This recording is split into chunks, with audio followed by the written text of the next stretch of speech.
Qu'avez-vous fait de notre pays, monsieur le Premier ministre? Vous l'avez ruiné, vous l'avez ubérisé, vous l'avez insécurisé, vous l'avez dégradé, vous l'avez livré aux prédateurs de tout poil, vous l'avez abîmé. La crise que vous avez créée, vous n'êtes même pas capable de l'assumer car vous n'êtes jamais responsable de rien. En fait, avec vous, la faute, c'est toujours celle des autres. Les Gilets jaunes, les Anglais, le Rassemblement national, Trump, Israël, le Covid, les ouragans. En réalité, votre responsabilité, elle est immense.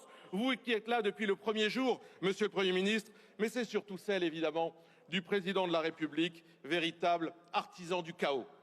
Le peuple de France crie son incompréhension tous les jours, crie sa douleur, crie ses blessures, crie ses attentes. Vous préférez les ignorer parce que vous avez peur de lui. Vous avez peur du peuple de France. Alors nous, ici, avec Marine Le Pen, nous sommes le cri du peuple. Le cri du peuple qui veut vivre.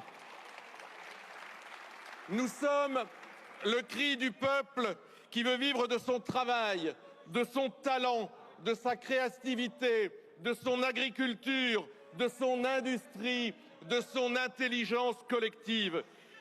Ce peuple qui demande que vous vous attaquiez aux dépenses toxiques de l'État, les agences, les millefeuilles, les plans cacopins.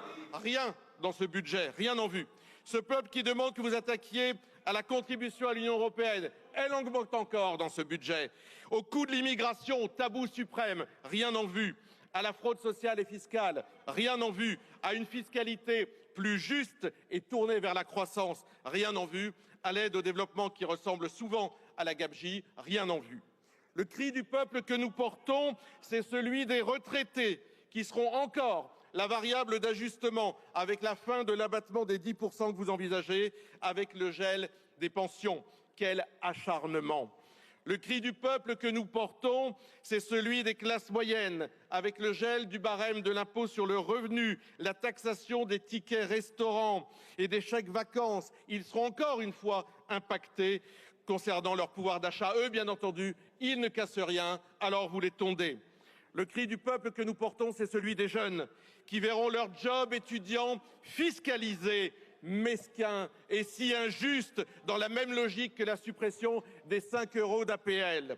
Le cri du peuple que nous portons, c'est celui de la France populaire qui verra, via l'année blanche, le salaire du public et des prestations sociales gelées et un pouvoir d'achat attaqué encore une fois. Le cri du peuple que nous portons, c'est celui des Français qui vivent en dehors des métropoles, qui verront les collectivités, leurs communes davantage impactées encore. Le cri du peuple que nous portons, c'est celui des Outre-mer,